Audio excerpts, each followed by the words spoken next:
അനൗപചാരിക സാക്ഷ്യമാണ്. ജീവിത ചെലവുകളെ കുറിച്ച് ഓർത്ത് ആശങ്കപ്പെടുന്ന ഒരാളോട് സ്നേഹിക്കുക, ശിഷ്യരാക്കുക രൂപത്തിലുള്ള അനുബന്ധം എയില് നമ്മൾ പഠിപ്പിക്കാൻ ആഗ്രഹിക്കുന്ന സത്യങ്ങൾ എന്ന ഭാഗത്തു നിന്നുള്ളൊരു വിഷയം പറയുക.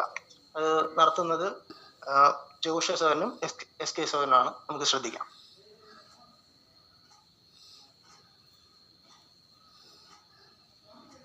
ഇവിടെ കണ്ടു പരിചയമുണ്ടല്ലോ. ഞാനും കണ്ടിട്ടുണ്ട്. എവിടെ വർക്ക് ചെയ്യുന്നു? ഞാനിവിടെ എന്റെ വീട് വന്നിട്ട് പാറശാല. ഞാനിവിടെ തിരുവനന്തപുരത്ത് വർക്ക് ചെയ്യുന്നു, പ്രൈവറ്റ് കമ്പനി വർക്ക് ചെയ്യാൻ. ഡെയിലി ഈ ബസ് തന്നെ? ഡെയിലി ഈ ബസ് തന്നെയാണ്. ശരി ശരി. പേരെങ്ങനെ? പേര് ശ്രീകുട്ടൻ. ശ്രീകുട്ടൻ. എന്ത് ജോലിയാണ് ചെയ്യുന്നത്? അല്ല, ഞങ്ങളൊരു പ്രൈവറ്റ് കമ്പനിയാണ്. ഈ പ്രോഡക്റ്റ് ഒക്കെ വിൽക്കുന്നില്ലേ, അങ്ങനെ ഒരു കമ്പനിയില്ല, മാർക്കറ്റിംഗ് ഫീൽഡ്.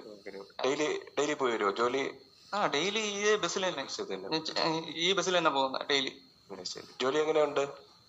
ജോലി പാടുന്നേട്ടാ, കുറച്ച് കഷ്ടമാണ്, ബുദ്ധിമുട്ടാണ്. എന്ന് വെച്ച് കഴിഞ്ഞാൽ മാർക്കറ്റിംഗ് ഫീൽഡ് ആയതുകൊണ്ട് കുറച്ച് പ്രഷറുണ്ട്. എന്ത് പറഞ്ഞിട്ട് കാര്യമില്ല. ശമ്പളവും കുറവാണ്, ലീവ് കിട്ടുന്നില്ല, അങ്ങനെയൊക്കെ പ്രശ്നങ്ങളുണ്ട്. ശ്രീകുട്ടൻ എന്താ പഠിച്ചത്?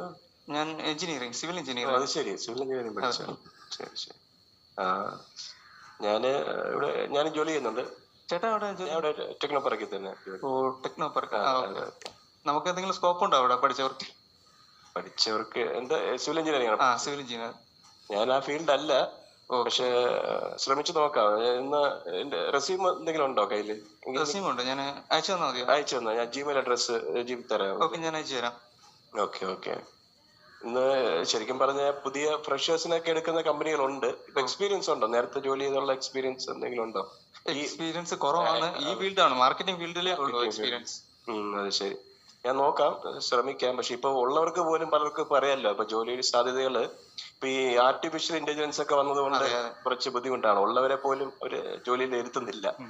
പിന്നെ എന്തായാലും ഞാൻ ശ്രമിച്ചു നോക്കാം. ശ്രീകുട്ടന്റെ എനിക്ക് അയച്ചു തന്നിട്ടുണ്ടല്ലേ? ശരി.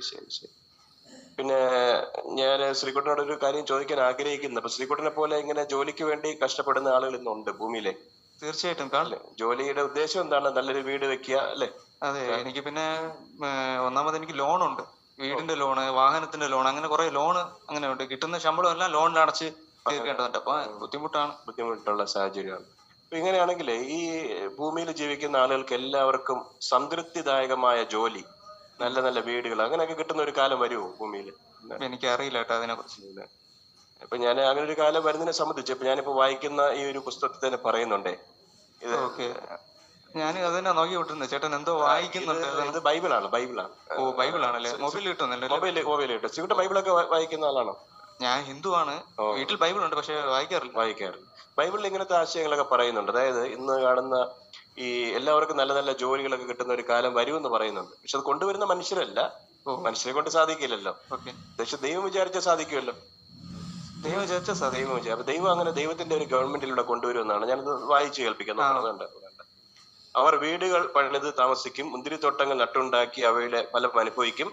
മറ്റുള്ളവർക്ക് താമസിക്കാനായിരിക്കില്ല അവർ വീട് പണിയുന്നത്, മറ്റുള്ളവർക്ക് ഭക്ഷിക്കാനായിരിക്കില്ല അവർ കൃഷി ചെയ്യുന്നത്. എന്റെ ജനത്തിന്റെ ആയുസ് വൃക്ഷങ്ങളുടെ ആയുസ് പോലെയാകും. ഞാൻ തിരഞ്ഞെടുത്തവർ മതി വരുവോളം തങ്ങളുടെ അധ്വാന ഫലം ആസ്വദിക്കും, അവരുടെ അധ്വാനം വെറുതെ ആകില്ല. കണ്ടോ? നമുക്ക് ആസ്വാദ്യകരമായ ജോലികൾ. ഇപ്പൊ ശ്രീകുട്ടൻ പറഞ്ഞു ജോലിയിൽ ഒരു സന്തോഷം കിട്ടുന്നില്ല അല്ലെ, ശമ്പളവും ഇല്ല, ശമ്പളം കുറവാണ്. പക്ഷെ ഇവിടെ കണ്ടോ എല്ലാവരും ആസ്വദിച്ച് ജോലി ചെയ്യുന്ന, ഒരു അധ്വാനം വെറുതെ ആകില്ല. അപ്പൊ ഇങ്ങനെ ഒരു കാലം, അത് മാത്രമല്ല എല്ലാവർക്കും നല്ല നല്ല വീടുകളും ലഭിക്കുന്ന ഒരു കാലം ഈ ഭൂമിയിൽ ദൈവം കൊണ്ടുവരുമെന്നാണ് ബൈബിളിൽ പറഞ്ഞിരിക്കുന്നത്. അപ്പൊ ജോലിയെ കുറിച്ചൊക്കെ ബൈബിളിൽ പറയുന്നുണ്ടല്ലേ? ജോലിയെ കുറിച്ച് മാത്രമല്ല മറ്റു പല കാര്യങ്ങളും ബൈബിളിൽ പറയുന്നുണ്ട്. ഇതുപോലുള്ള ഒട്ടനവധി കാര്യങ്ങളുണ്ട്. എനിക്ക് അതും കൂടെ ഒന്ന് ശ്രീകുട്ടനെ പറഞ്ഞ സന്തോഷമുണ്ട്. ഇപ്പൊ നമ്മുടെ സ്റ്റോപ്പ് എത്താറായല്ലോ. ഇപ്പൊ ശ്രീകുട്ടന്റെ നമ്പർ എന്തെങ്കിലും ഉണ്ടല്ലോ, ആ നമ്പറിൽ വിളിച്ചാൽ നമ്പർ ഞാൻ നേരത്തെ തന്നിരുന്നു, അതിൽ കോൺടാക്ട് ചെയ്താൽ മതി. ശരി, ഞാൻ അപ്പൊ കോൺടാക്ട്, ഞാൻ ലിങ്ക് ഒക്കെ അയച്ചു തരാം. അപ്പൊ കുറച്ചുകൂടെ ശ്രീകുട്ടന് ഒരു ആശ്വാസം ലഭിക്കും. ഞാൻ ജോലിയുടെ കാര്യം ഞാൻ നോക്കാം, ഞാൻ റെസ്യൂം അയച്ചു കൊടുത്തു. ഓക്കെ, എന്തായാലും കണ്ടതിലൊക്കെ വളരെ സന്തോഷമുണ്ട്. ശരി, ഓക്കെ. നന്ദി സോരന്മാരെ, നല്ല അവതരണമായിരുന്നു. ജോഷി സാറിന് പാഠത്തിലെ സ്നേഹിക്കുക ശിഷ്യരാക്കുന്ന പാഠത്തിലെ താഴ്മ എന്നുള്ള പാഠമാണ് നോക്കിയത്. അതിൽ നിങ്ങൾ അറിയുന്ന സത്യങ്ങൾ ബൈബിളിൽ നിന്നാണെന്ന് വ്യക്തമാക്കുക. നമ്മൾ ബൈബിളിൽ നിന്നാണ് വായിക്കുന്നത്. കാരണം ഈ താഴ്മ എന്നുള്ള ഗുണത്തിൽ വരുന്നൊരു ഭാഗമാണ്. താഴ്മയുള്ള വ്യക്തി ദൈവത്തിലും അല്ലെങ്കിൽ ദൈവത്തിൻ്റെ വചനമായ ബൈബിളിലും ആശ്രയിക്കും. അല്ല സ്വന്തം ആയിട്ട് കാര്യങ്ങൾ പഠിച്ചു വെച്ചിരിക്കുന്ന കാര്യങ്ങൾ അവർ പറഞ്ഞു കൊടുക്കാതെ അല്ലെങ്കിൽ സ്വന്തം എക്സ്പീരിയൻസിൽ നിന്ന് നേടിയെടുത്ത കാര്യങ്ങൾ പറയുന്നതിന് പകരം ബൈബിളിൽ ആശ്രയിച്ചുകൊണ്ട് മറ്റുള്ളവരെ സഹായിക്കുക. അങ്ങനെ ചെയ്തു കഴിഞ്ഞാൽ അവരെ ബൈബിളിന്റെ അടിസ്ഥാനത്തിൽ തന്നെ കെട്ടുപണി ചെയ്തെടുക്കാൻ സാധിക്കുന്നു. ശരി, ആ പ്രകടനം നന്നായിരുന്നു. നമ്മൾ ഞാൻ അടുത്ത് ശ്രദ്ധിക്കുന്നത് ശിഷ്യരാക്കുന്നതിന്